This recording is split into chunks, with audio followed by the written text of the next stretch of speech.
Hablemos de arte. Hablemos del sistema de apoyos a la creación y proyectos culturales. Hoy en este espacio del Sistema de Apoyos a la Creación y Proyectos Culturales de la Secretaría de Cultura nos acercaremos a la trayectoria y obra de Tonatiuh Cabello, quien es originario de Ciudad Nezahualcóyotl. Él estudió la carrera de Periodismo y Ciencias de la Comunicación en la UNAM y en 2009 se formó como fotógrafo en el Faro de Oriente. Cabello consiguió la beca Jóvenes Creadores del FONCA en 2 ocasiones, así como el Fondo de Apoyo del Patronato de Arte Contemporáneo. Y hoy saludamos con gusto a través de una videollamada justamente al fotógrafo Tonatiuh Cabello. ¿Cómo estás, Tonatiuh? Muy buenos días. Buenos días, muy bien. Gracias por la invitación. Gracias por estar con nosotros. ¿Cómo te inicias en este arte de la fotografía? ¿Cómo es que nace tu interés por ella? Pues en realidad fue gracias a los programas del Faro, de Faros que empezaron a instaurar en la Ciudad de México. Yo estudié en el Faro de Oriente con el maestro Mark Powell y ahí había un taller que se llamaba fotografía de calle. Entonces me interesó mucho el concepto y fue como empecé ahí a estudiar. Tú eres originario de Ciudad Neza y ahí es donde has realizado mucho de tu trabajo. Algunos otros fotógrafos podrían trasladarse a otros lugares, pero tú has decidido quedarte ahí y además llevar justamente ese universo a través de tu fotografía a otros lugares. ¿Qué es lo que más te gusta como fotógrafo de Ciudad Neza? Pues en realidad yo también empecé con ese ideal de ser fotógrafo para viajar por el mundo, para ir a lugares donde suceden hechos muy importantes, pero con Mark Powell lo que sucedió es que nos sacó a la calle y nos empezó a enseñar a conocer nuestro contexto. Y ahí es cuando yo empiezo a ver que también en el lugar donde vivo hay cosas interesantes. Nos enseñó cómo aprender a acercarnos a la gente y empezar a ver que también nuestra familia, nuestro barrio, el lugar donde nos desarrollamos, también tienen un potencial para hacer fotografía. Entonces es así como comienzo y es cuando empiezo a documentar el lugar donde vivo. Al principio fue Ciudad Neza, pero como hacía derivas muy largas, donde caminaba mucho, pues en realidad llegó un momento que de Neza pasé a los municipios vecinos, ¿no? Empecé a llegar a Los Reyes La Paz, a Chimalhuacán, a Chalco, Iztapaluca, ya hasta que veía la caseta, ¿no? De la salida de Puebla, y ahí me regresaba. Regrésate. Y ya del otro lado, pues igual, ¿no? Ecatepec. Una vez me fui caminando desde Nesa y ya cuando me di cuenta ya estaba en Indios Verdes, ¿no? Haciendo fotos. Y pues fue cuando ya ese ideal de viajar por el mundo bajó un poco y me empecé a interesar por la periferia de la ciudad. Y es cuando empecé a hacer como este proyecto. Algo que me parece muy importante, sobre todo en un trabajo como el que tú realizas, es que se crea una nueva narrativa acerca de lugares de la periferia. Casi siempre es mirada esta periferia desde la carencia. Hay una narrativa predominante que dice ahí faltan servicios, ahí hay mucha violencia, hay discriminación, hay crímenes, entonces se ve desde un lugar a lo mejor de privilegio y de comodidad y eso crea una narrativa, pero el que lo documentes tú mismo cuando vives ahí, eso da otra perspectiva, ¿no? Sí, pues también no trato como de romantizar la periferia porque también tiene como sus características negativas, que es como la delincuencia, la marginación, pero siento que esas características no nada más son endémicas de este lugar, sino son a nivel país y a nivel global. Entonces yo lo que trataba era como de ver más allá. Entonces es cuando empiezo a descubrir otras temáticas eh, y entonces descubro como algunos fenómenos sociales que me interesaban mucho documentarlos y acercarme sobre todo porque se estaban realizando. Uno de estos fenómenos que a mí más me llamó la atención fue la apropiación del espacio público. Cuando recorro la periferia veo que hay unas grandes extensiones de tierra desocupadas. que era algo que yo no veía mucho en el paisaje de la Ciudad de México. Por lo general, el paisaje de la Ciudad de México es más compacto y entonces en la periferia es como más abierto. Y veo que la gente se va a esos espacios muchas veces baldíos, deshabitados, abandonados, y empieza a desarrollar actividades de todo tipo, económicas, deportivas, recreativas, ¿no? Y también cómo se aprovecha cualquier rincón de la periferia para realizar algo. Por ejemplo, en Avenida Central, en Ecatepec, me doy cuenta que todos los bajopuentes los aprovechan mucho para realizar algo, ¿no? Ponen gimnasios de box, de aeróbics, ponen bailes sonideros, dan clases de baile, los camellones, ¿no? En los camellones veo como la gente hace ejercicio. Una vez me encontré que en un camellón una persona había construido un lienzo charro, eh, así, y últimamente apenas acabo de conocer una persona que se animó a construir una casa, ¿no? En un camellón. Y también eso responde a otras problemáticas, ¿no? La falta de comunicación con el gobierno, las malas políticas públicas que elabora el gobierno, que no toma en cuenta a la población y sus necesidades. Y un sinfín de testimonios que me van jalando hacia esos temas. Y que sí, los sigo tocando como toda esta cuestión de la marginación, la falta de recursos, todo esto, pero lo abono a otros intereses, no nada más es de manera directa. Uh-huh.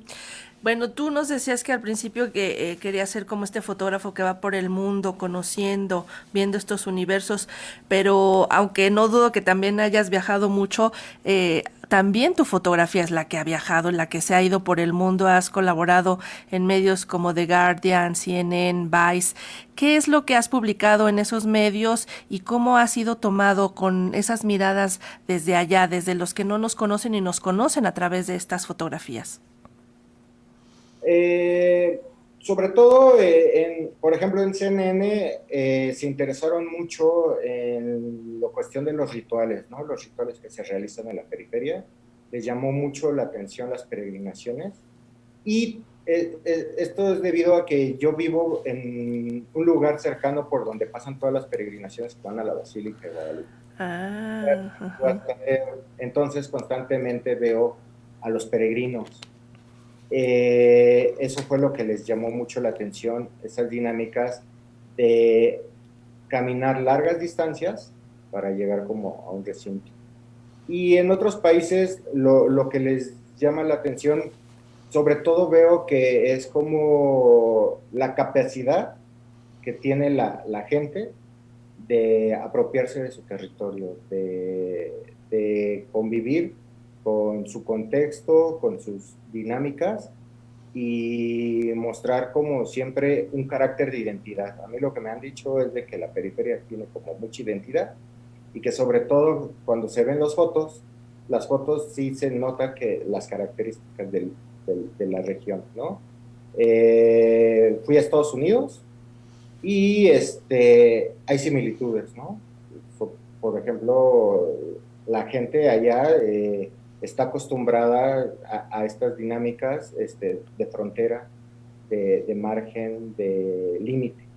Entonces, sí, como que cuando lo veían se identificaban con esto de ir de un lugar a otro, las ciudades dormitorios, y también hay contrastes. Por ejemplo, hay lugares donde el centro es la periferia, o sea, el centro son los lugares donde se cree que hay violencia, marginación, y las periferias son los lugares donde se va a vivir la gente con poder adquisitivo alto.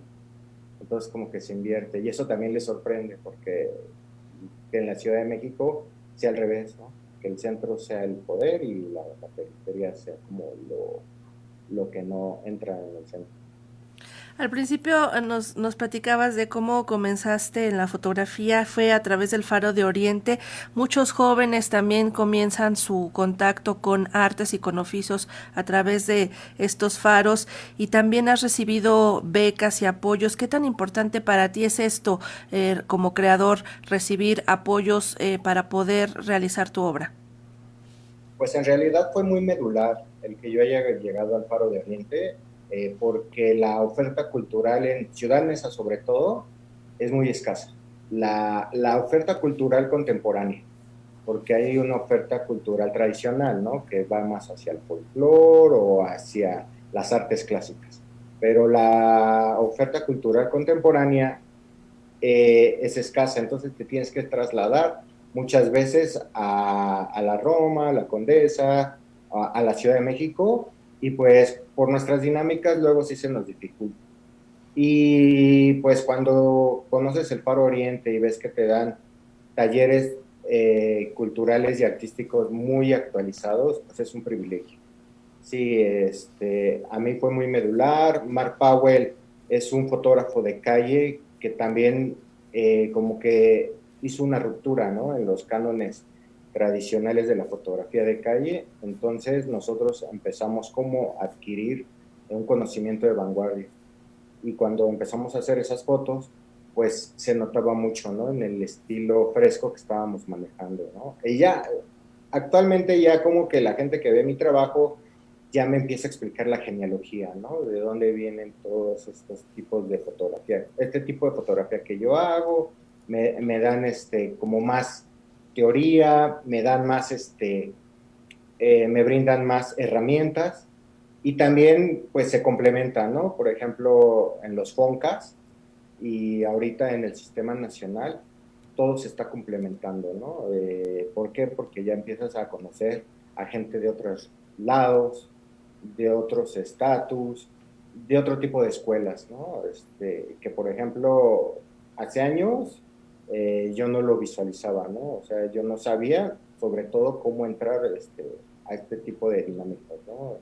Y el Faro como que es una escuela que te va introduciendo de una buena manera. Y también ahorita ya cambió mucho el sistema de faros, ¿no? Pero nosotros, o el Faro de Oriente, sí era estudiar como podías, ¿no? O sea, nosotros me acuerdo que armábamos nuestro salón de clases con todas las chácharas que vendían los miércoles alrededor. Pero ahorita no, ya el sistema ya está muy evolucionado y, por ejemplo, apenas fui al faro que está en el Cine Cosmos y ya es una escuela, Sí, como de de cine. primera calidad, ya tiene todas las instalaciones adecuadas para estudiar arte. Así es, ha evolucionado muchísimo, pero comenzaron de una forma muy precaria y estaban encaminados justamente a una población que no tenía acceso a toda este sistema de formación. Pues Tonatiuh, te agradecemos muchísimo que hayas platicado con nosotros. ¿Dónde te puede encontrar la gente? ¿Dónde puede encontrar tu obra? ¿Dónde te puede seguir? Pues tengo mi página y en redes sociales me pueden encontrar como tonazupo.com, tonazupo, tonazupo.com y en redes sociales con que le pongan Tonazupo sale. Perfecto. Sí, yo te encontré así como Tonasupo, es lo que te quería preguntar si eras tú el Tonasupo. Pues Tonatiuh Cabello, muchísimas gracias por platicar con nosotros. Un abrazo. No, a ustedes, muchas gracias. Hasta pronto. Hasta pronto.